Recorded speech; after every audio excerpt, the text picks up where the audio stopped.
Bonjour, je suis très heureux de vous retrouver pour ce nouveau numéro de Résolument engagé qui s'intéresse aux hommes et aux femmes qui s'engagent avec cœur, avec foi, avec détermination pour le bien commun, la solidarité, le mieux vivre ensemble, le renforcement du lien social ou tout simplement pour redonner de la beauté à notre quotidien.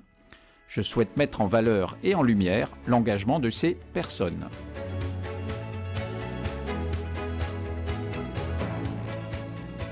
Aujourd'hui, nous accueillons dans nos studios Lucie Fointia. Nous esquisserons son portrait et nous l'écouterons nous raconter son parcours de spirituel atypique. Lucie Fointia, bonjour. Bonjour. Alors aujourd'hui, j'aimerais que nos auditrices et nos auditeurs découvrent qui vous êtes et en quoi votre parcours de vie et vos engagements peuvent nous encourager. Vous relevez le défi ? Oui. Alors vous êtes né le 11 décembre 1994 à Dijon. Et le reste de la famille, alors le reste de la famille est toujours à Dijon, voilà.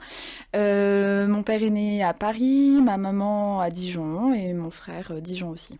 Donc votre frère a 3 ans de moins que vous. Tout à fait. Il s'appelle Pierre. Il s'appelle Pierre, oui. Vos parents s'appellent Elisabeth et Fabrice. Et Fabrice. Alors, pour l'anecdote, vous m'avez dit qu'ils s'étaient rencontrés à l'amphithéâtre Platon de Dijon. Alors, non pour un amour platonique, au contraire. Vous m'avez dit qu'ils sont encore comme des adolescents amoureux. Oui, c'est un très bel exemple de couple et d'amour pour moi. Tout à fait. Donc, vous avez été inspirés, vous et votre frère, par cet amour. On a baigné par leur amour et dans l'amour. Tout à fait. Alors justement, dans cette enfance et ce contexte familial dont vous venez un peu de parler, quels souvenirs gardez-vous de cette enfance ? Une enfance très paisible, très sereine, très belle enfance, comme je disais, baignée dans l'amour de mes parents, dans une bonne solidarité aussi, dans une écoute active entre chacun de nous en fait, et puis oui, un climat assez paisible. Voilà. Vous m'aviez dit, nous avons été bercés dans l'amour de nos parents. Ah, oui. Et les valeurs qu'ils vous ont transmises, alors c'était quoi ? De l'empathie, de la compassion, de l'écoute, de l'intérêt au monde, de l'ouverture d'esprit, solidarité, générosité. Vous aviez parlé aussi de courage, de travail, oui, bien sûr, persévérance et de sagesse financière, vous m'aviez dit. Oui. Ça, c'est probablement dû au travail de mes parents, notamment, je pense. Mon père était banquier, ma mère était comptable, donc on a baigné dans la sagesse financière et aussi une certaine forme de sagesse tout court. Et en même temps, vos parents ont toujours été très généreux, alors généreux en argent, mais en amour, en encouragement, en aide, solidarité, voilà. Est-ce que vous diriez qu'ils sont un peu une source d'inspiration pour vous dans votre vie actuelle ou vos parents ? Complètement. Ils sont inspirants. Au plan humain, mais aussi à d'autres... Plan humain, sur le plan professionnel aussi, ça a toujours été source d'inspiration pour moi, pour ma carrière professionnelle notamment. Voilà. Les valeurs transmises en tout cas m'ont servi pour bâtir ce que j'essaye de bâtir aujourd'hui. Et quelle petite fille étiez-vous ? Vous étiez timide, extravertie, vous aimiez aider, vous étiez généreuse, patiente ? J'étais plutôt assez souriante, assez enjouée, pas forcément patiente, non, mais très naturelle finalement, très spontanée, très transparente aussi dans mes émotions, dans mes ressentis, dans mes pensées, assez joyeuse. Ouais, j'ai retrouvé beaucoup de photos de moi où je souris beaucoup. Donc, voilà. Et dans vos loisirs ou vos pratiques sportives, vous aimiez la musique, mais en tant que musicienne ou bien ? Alors non, pas en tant que musicienne, on ne faisait pas forcément d'instruments, ni mon frère, ni moi-même, mais on a toujours été de très bons auditeurs de musique, et puis... Même mélomane, je pense. Oui, ouais. On a baigné dans la musique, c'était... Et vous aviez des goûts musicaux éclectiques ? Oui, plutôt. Rock, hard rock, opéra, musique classique romantique, musique contemporaine. Exactement. Et puis, on avait les deux facettes. Ouais. Et vous étiez sportive aussi ? Très sportive, exactement. Toujours maintenant d'ailleurs, mais dès l'enfance, pratique du karaté, pratique du badminton. En famille en plus. En famille avec mon frère et mon père, effectivement. J'avais des cousins aussi qui pratiquaient assidûment les sports de combat. Donc, on est À resté... l'UNSS, Oui, au au collège. vous en le pratiquiez aussi. Exactement. C'était la façon la plus simple de pratiquer du sport, même tout type de sport finalement, sans forcément, j'allais dire, dépenser, dépenser plus que ça dans des licences. Mais c'est une très belle ouverture de la part de l'Éducation nationale, je trouve, que de permettre aux jeunes de pratiquer et de découvrir un sport. Alors, en parlant de l'éducation nationale, votre scolarité, donc maternelle, primaire, collège, à Dijon. À Dijon, oui, oui. J'imagine vous étiez une bonne élève. Oui, j'étais une bonne élève. Mais à l'âge de 14 ans, vous m'avez dit, enfin, vous vous ennuyiez à l'école, c'est ça? Un petit peu. Beaucoup. Bah, Un petit peu ou beaucoup? Un petit peu beaucoup. Mais oui, non, j'étais pas forcément attirée par les études à ce moment-là de ma vie. Je préférais presque échanger avec le professeur à la fin ou questionner. Vous aviez une maturité, vous pensez, avancée pour votre âge? Vous aimiez bien parler avec les adultes? Oui, totalement. Et à 14 ans, donc vous dites à vos parents, je veux devenir coiffeuse? C'est comme ça que ça s'est passé? Exactement. Ouais. En fait, je veux être coiffeuse. Maintenant, Et comment on fait? leur réaction? Voilà. Mais super. En fait, on est heureux de savoir que tu sais ce que tu veux faire. Donc maintenant, on va t'encourager et ils ont donné leur regard de parents. Hein. On ne t'imagine pas forcément continuer les études si c'est pas ce que tu ressens. Donc il y a une très bonne écoute de leur part à ce moment-là sur mes besoins. Et je me projetais pas du tout à continuer au lycée, hein, malgré les bonnes notes que j'avais. C'était pas du tout mon objectif. Donc autant aller directement droit au but et passer par des études CAP, professionnelles. BP, Ouais. brevet professionnel. C'est ça. Vous êtes devenu salarié et, incroyable, vous avez votre salon de coiffure à l'âge de 22 ans. Oui, j'ai mon salon. J'ouvre mon salon à Besançon à 22 ans. Donc là, ça va bientôt faire 9 ans. Voilà. Voilà, donc vous avez quitté Dijon à ce moment-là, c'est ça? Exactement. Pour ouvrir votre salon qui est place Victor Hugo à Exactement. Besançon. Oui. Et vous me disiez que vos parents vous ont beaucoup encouragé dans votre choix professionnel, mais aussi dans votre installation Ah oui. à Besançon, puisque c'était un gros défi tout de même, à 22 ans. Voilà. Et vous avez même obtenu des mentions complémentaires. En plus de coiffure, vous vous êtes un peu spécialisé dans l'onglerie et le maquillage. Tout à fait. Je trouvais que c'était des bagages intéressants. En fait, au milieu de la coiffure, ça fait vraiment un bagage dans le domaine de la beauté. Voilà. Alors pourquoi vous êtes-vous installé à Besançon? Vous étiez bien à Dijon, non? J'étais très très bien à Dijon. Voilà, j'étais très bien à Dijon. En plus, je n'étais jamais partie de Dijon. Donc, je me suis installée à Besançon pour plusieurs raisons. Il y a d'un côté, j'avais découvert la ville par le sport. J'avais fait des rencontres en Franche-Comté, dans le Doubs notamment, plutôt du côté de Val-d'Aon, mais bon, c'est pas très loin. Et puis, j'avais une réalité économique à l'époque. Voilà, à l'époque c'était plus intéressant pour moi de m'installer à Besançon, j'avais moins de Vous voulez dire risques. c'est moins cher? C'était... À l'époque c'était moins cher, oui, il y a 9 ans du coup c'était moins cher quand j'ai ouvert le salon. Les fonds de commerce étaient moins chers, il y avait moins de salons de coiffure qu'à Dijon. À Dijon voilà, c'est plus gros, il y a plus de monde, ça brasse plus de franchises aussi, donc la concurrence est plus importante. En termes de stratégie de financière et de business, à proprement parler, c'était plus intéressant la Franche-Comté. D'accord. Alors, vous m'avez dit aussi que dès l'enfance, vous recherchiez Dieu. Oui. Hein, c'est vrai. Alors, pourtant, vous n'aviez aucune pratique religieuse dans votre enfance. Racontez-moi vos parents.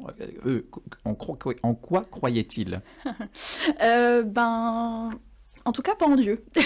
Voilà. Votre père était athée, Oui. proche des milieux marxistes, m'avez dit. Oui, c'est vrai.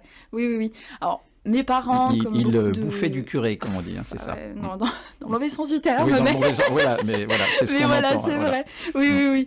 Mais tout à fait. Bon, ils ont eu traditionnellement le baptême, la communion, comme à l'époque c'était pratique, pratique finalement de notre Église. Par tradition, voilà. Et puis, bon, ils se sont rapidement détachés finalement de tout ça. Et ils ont développé leur propre pensée, leur propre philosophie, leur propre acte de foi a été posé, mais pas envers Dieu, envers plutôt d'autres pensées, d'autres réflexions. Votre maman, elle n'était pas athée, elle était déiste, vous m'avez dit, c'est-à-dire qu'elle croyait qu'il y avait peut-être un Dieu qui avait créé quelque chose, mais pas révélé, pas un Dieu qui s'est révélé. Ni révélé, ni incarné, en tout cas. C'est ça. Ouais. Alors, vos parents sont passionnés par la philo aussi, Oui. hein, c'est bien, la sagesse vient des hommes pour eux, voilà. Ça fait penser à Protagoras, l'homo mensura, hein, l'homme est à la mesure de toute chose, donc le relativisme, et puis voilà. Donc vous avez grandi avec votre frère dans cet environnement de pensée et de croyance. Et pourtant, à l'âge de 10 ans, vos parents quand même, athées, déistes, vous demandent si vous souhaitez vous faire baptiser. Oui. C'est curieux. Ah oui. Oui, toujours maintenant. Et alors, vous relevez le défi, vous dites oui, vous faites quoi? Alors, je dis oui, et mon frère me suit, il dit oui. Et il a Donc, 7 voilà. ans, lui, votre frère. Il a alors. 7 ans, oui. Oui. À Et- Dijon, ça. À Dijon, voilà. Donc, malgré leur hostilité à la religion, c'est un acte d'amour, alors, ça aussi. Oui, un C'est acte pour vous. d'amour, de liberté au niveau de notre pensée, de notre ressenti. Bon, comme vous avez dit, on a baigné dans la philosophie, on a baigné dans la littérature, donc oui, effectivement, on a eu cette capacité, je pense, de réfléchir et d'avoir un avis sur les choses et de pouvoir consciemment répondre ce dont on avait envie. Donc, en l'occurrence, oui. Ils ont quand même obtenu une petite chose, c'est que vous ne soyez pas obligé de suivre les enseignements du catéchisme, ce qui est assez Ouais. rare. Ah oui, c'est Voilà. impossible. J'avais jamais c'est entendu très parler rare. de ça. Oui. Non, c'est... Voilà. Voilà. Et à ce moment-là, alors, bon, vous voulez aller à la messe, votre relation avec Dieu, vous l'appelez Dieu déjà, à 10 ans ou... Oui, je l'appelle Dieu au début, et puis C'est votre bonne étoile? c'est ma bonne étoile. C'est mon étoile. Ouais. Et, alors, les mois se passent, j'imagine, quelques, ou peut-être même les années, vous exprimez à votre maman l'envie d'aller à la messe. À l'adolescence. À 14 ans, c'est ça? Oui, à peu près. Ouais. Et vous y êtes allé seul à la messe? Ah oui, bah, complètement seule, à la paroisse la plus près, à l'église la plus proche de chez mes parents. L'église Saint-Bernard, la paroisse Saint-Bernard à Tout Dijon? à fait. Ouais. D'accord. Et alors, qu'est-ce qui vous attirait dans cette ambiance? C'était quoi la liturgie? C'était le décorum? C'était C'était la liturgie, c'était ce sentiment de sécurité aussi, d'être avec des personnes qui peuvent comprendre d'une certaine façon ce que je ressentais à l'époque, que je ne pouvais pas forcément exprimer n'étant pas dans un milieu chrétien, n'étant pas dans des... Oui, vous voilà. n'avez pas de fondement théologique là. C'est À plus, cette époque-là, non. c'est aucun. comme un appel Un du appel. cœur. Ah oui. Vous m'avez dit que vous étiez senti appelé par Dieu. Oui. C'est ça? Vous, C'est vous ça. le qualifieriez de ça? Oui, ouais, oui. un appel. Une envie de découvrir, une envie de plonger finalement dans ces mystères. Donc, à travers la messe. Est-ce que Jésus que vous voyez sur une croix à l'église, il vous inspire ou pas? Qu'est-ce qui vous inspire, ce Jésus? Beaucoup de courage, beaucoup de force, beaucoup d'empathie, beaucoup finalement Il se d'amour, sacrifie volontairement. Oui, oui, oui, oui. c'est Un acte d'amour, en fait, il Ouais. n'y a pas... ouais, un acte d'amour, ouais. oui, c'est ça. Donc là, on pourrait dire que vous êtes sur un chemin de conversion à ce moment-là, c'est Oui. ça? Et là, ça va durer quoi? De 14 ans à quel âge? De 14 ans jusqu'à 17 ans, je vais cheminer un petit peu seule, finalement, mais en étant très heureuse et en vivant ma foi, ma religion Ouais. plutôt Donc sereinement. vous aimez bien être en présence à l'église et en présence d'autres chrétiens, je crois? Oui, mais sans forcément intégrer de groupe, en étant seule. Voilà. D'accord. D'accord. Et parallèlement à ça, comme on sait que la famille, vous aimez la littérature dans la famille, ça va aussi vous inspirer parce que vous allez lire des auteurs qui sont chrétiens. Oui. Alors, citez-les-nous. Alors on a Tolkien, évidemment, je ne peux pas... Le Seigneur des Anneaux. Le Seigneur des Anneaux, et puis voilà, toute l'œuvre de Tolkien. Oui, il n'y a pas que autour ça, de bien ça, sûr. hein, ouais. C.S. Lewis aussi, C.S. Lewis, voilà. avec Narnia, Avec les Narnia. chroniques de Narnia. Ah oui. Ouais, Et ouais. il m'avait même parlé de Star Wars. Mais oui, parce que j'étais cette génération où les Star Wars ressortaient, notamment au cinéma, donc j'ai baigné sans forcément m'en rendre compte dans un univers chrétien qui envoyait beaucoup de valeurs chrétiennes, qui développait beaucoup de vertus. Je pense notamment à Tolkien, qui savait représenter à merveille Et les vertus. pourtant, à l'âge de 17 ans, brutalement, il y a une rupture dans votre relation avec Dieu. Alors, en étant, sans vouloir le dévoiler trop, qu'est-ce qui s'est passé? Il y a vraiment eu un passage assez brutal dans ma vie qui a fait que la chrétienne seule que j'étais n'a pas forcément eu les épaules assez solides pour... Ne pas résister. n'a pas résisté, en fait, à la brutalité de la vie. Voilà, ça a été des sentiments d'injustice, de tristesse profonde. Des blessures intérieures ouais, aussi des blessures qui ont été intérieures importantes. qui n'avaient pas d'explication. Beaucoup d'injustice, je me souviens. J'avais Sentiment de rejet Ah peut-être oui. aussi. certaines formes de rejet.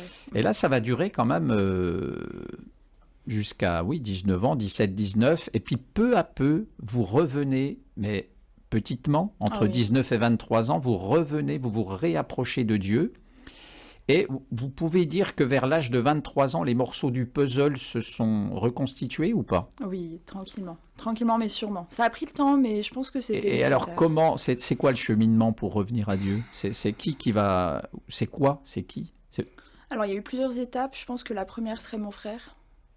Voilà, qui a été... Pierre, donc. Pierre, ouais. Pierre qui, lui, a fait son chemin, son petit bonhomme de chemin, comme on peut dire. Et il a, en fait, pendant ces années où j'ai été troublée, lui a vécu de manière complètement seule sa conversion, mais à l'islam.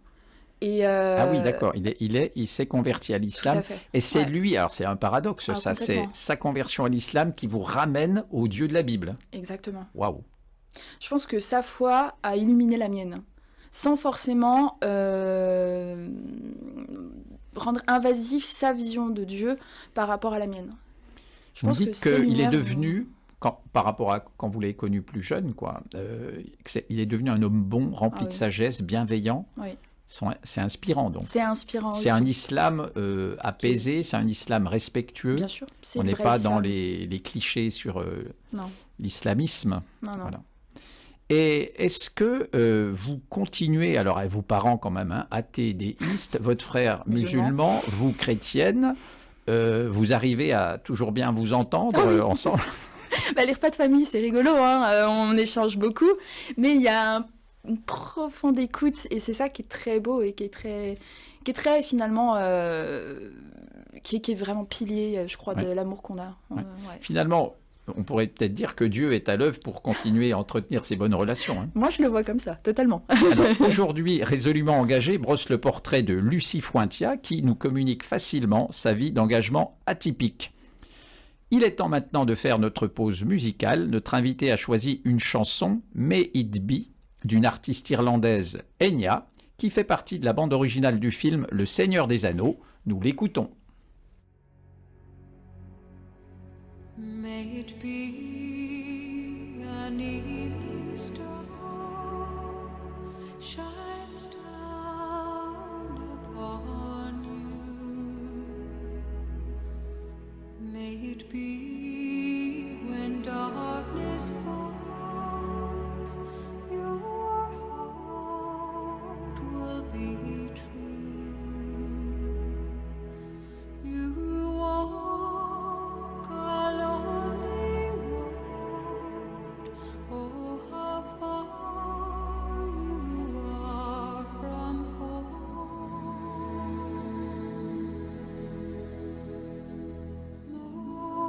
Morning air, oh, to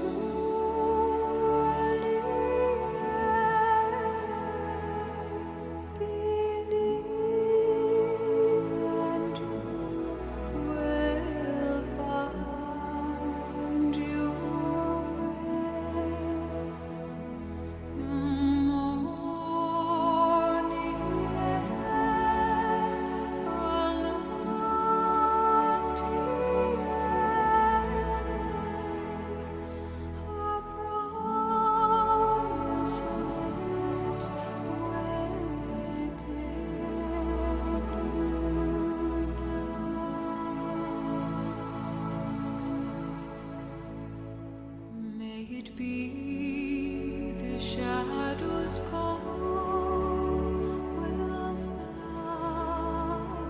fly away.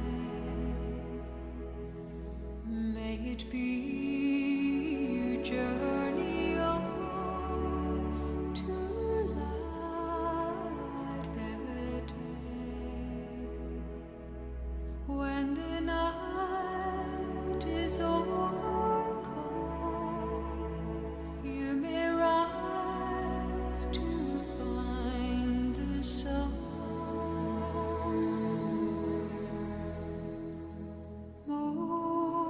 Morning air,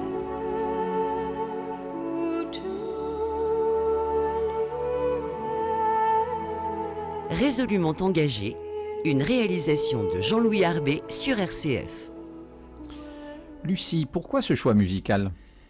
C'est une musique que j'aime beaucoup déjà parce qu'elle est passée dans Le Seigneur des Anneaux et en plus elle évoque tout le parcours en fait et des épreuves de la vie qu'on peut rencontrer et puis malgré tout avoir toujours une étoile, une lumière au bout du chemin. Ouais.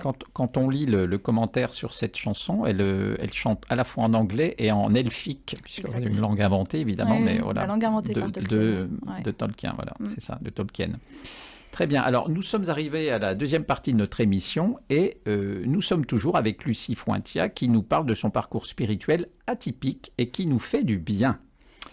Alors, lorsque vous vous êtes installé dans votre salon de coiffure place Victor Hugo à Besançon, dont nous parlions tout à l'heure, est-ce que des clients ont joué un rôle dans votre retour à la foi ? Oui, alors comme je suis installée place Victor Hugo, j'ai la chance de coiffer des religieux, des religieuses, et leur rencontre a fortifié finalement ce que mon frère avait fortifié dans le passé aussi. Donc ça a été des éléments lumineux de ma vie. Et il y a même un prêtre un jour qui vous a exhorté à revenir à la messe. Oui. Et vous êtes passé à l'acte ? J'ai dit oui. Très bien. D'accord. Et à partir de cette période, vous avez décidé de suivre une formation. Vous vouliez faire votre confirmation, c'est ça ? Oui. Et c'est une sœur de la Charité, sœur Solange, qui a joué un grand rôle. Vous pouvez nous en dire deux mots ? Un énorme rôle, c'est elle qui s'est occupée de moi durant cette année de cheminement vers la confirmation et l'Eucharistie. Et du coup, elle a été une très belle rencontre aussi. Voilà, c'est pas simplement un cursus de formation, ça a été aussi une rencontre personnelle. Vous vous appréciez, vous êtes amis, je pense. Même, on est très proches, oui. Voilà. Ouais. Et donc c'était finalement la première fois que je rencontrais des chrétiens et que j'étais dans un milieu chrétien à ce moment-là.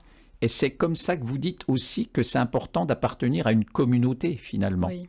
Un chrétien isolé est un chrétien en danger, vous diriez ? Oui. Et comme vous êtes toujours très attiré par la littérature, à ce moment-là, vous avez cette maturité que vous aviez déjà, mais vous êtes prête à peut-être découvrir un peu plus en profondeur la théologie aussi. Voilà. Me former réellement, j'avais jamais reçu de formation de catéchiste, du coup je me formais réellement finalement à apprendre. Voilà. Est-ce que vous aviez déjà approché la philosophie avec vos parents, etc., dans votre jeunesse, enfin votre adolescence aussi. Mais donc là, alors concrètement, comment vous avez fait pour approfondir cette connaissance de théologie ? Vous avez suivi des formations ? Alors j'ai ouvert beaucoup de livres, étant très adepte des livres, j'ai ouvert beaucoup de livres, j'ai lu seule, j'ai questionné après, je suis allée interroger les personnes en fait de l'église, leur demander d'en parler avec moi, pour être sûre que je sois sur la bonne voie. Et puis après, on a la chance dans le diocèse de Besançon d'avoir un accès aux formations avec le service de formation du diocèse qui est absolument génialissime. Et c'est avec notamment Isabelle Morel Oui, Isabelle Morel et Paul, évidemment. Et Paul, les deux, voilà. Donc via les parcours Théophile, c'est des formations initiatiques des laïcs, et puis Théophore depuis déjà 2 ans maintenant, qui est plus spécialisé dans... Théophile, c'est pour les laïcs ? Oui, c'est ça, c'est des formations initiales pour les laïcs. Voilà. C'est initial, donc. Oui, c'est vraiment un tout début. Et Théophore Théophore, c'est un petit peu plus... on approfondit un petit peu plus, déjà. Et est-ce que vous avez réussi à utiliser des crédits universitaires ? Enfin, ça a été validé pour, je sais pas, des études de sciences religieuses ou... Voilà, c'est ce que j'essaye de faire. J'essaye de faire valider beaucoup de crédits universitaires dans le but d'avoir des certifications aux yeux de l'Église aussi. Et puis, j'ai espoir de pouvoir continuer dans les prochaines années à avoir des certificats, à passer pourquoi pas par l'ISCP à Paris. Voilà. Et votre rapport à la Bible, est-ce que ça a changé depuis que vous êtes revenu à la foi ? Quelle relation vous avez avec la parole de Dieu ? C'est un tout. Elle fait partie de mon quotidien. Vous la lisez au quotidien ? Régulièrement, ah oui. Et puis elle me nourrit, finalement, la parole de Dieu nourrit. Elle éveille, elle nourrit, elle inspire, elle évangélise pour mieux évangéliser après. C'est... Ouais, vous avez un cœur pour évangéliser, vous, j'ai l'impression. Auprès de la jeunesse Auprès de la jeunesse, parce qu'aujourd'hui, c'est ma mission, en tout cas.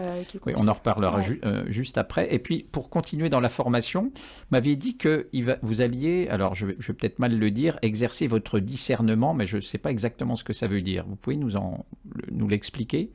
Je me suis questionnée, j'ai beaucoup prié aussi pour savoir ce qui serait bon pour moi. Donc... voilà, c'est une sorte de réflexion. Si on Voilà, peut ah oui, appeler ça. d'accord, le discernement, c'est dans ce sens-là qu'on l'entend, d'accord. Et est-ce que vous pensez poursuivre ces études d'ici 1 an, 2 ans, je ne sais pas? J'espère. Je ferai en sorte, oui, tout à Alors, fait. ce serait quoi qui vous intéresserait?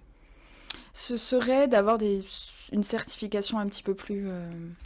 Comme l'ISCP à Voilà. Paris, par exemple. Tout à fait. Par contre, ça demande un peu des sacrifices par rapport à votre travail aussi. Oui, une organisation. Bon, comme je suis à mon compte, c'est plus simple. Voilà. Donc tout ça, ça vous apporte quoi? D'être plus à l'aise sur les bases théologiques Oui. et puis pour aussi, peut-être personnellement, dans votre relation avec Dieu, Tout à fait, oui. puis aussi pour évangéliser. Pour j'imagine. évangéliser, Voilà. pour en parler. Ouais. Alors, j'ai une question.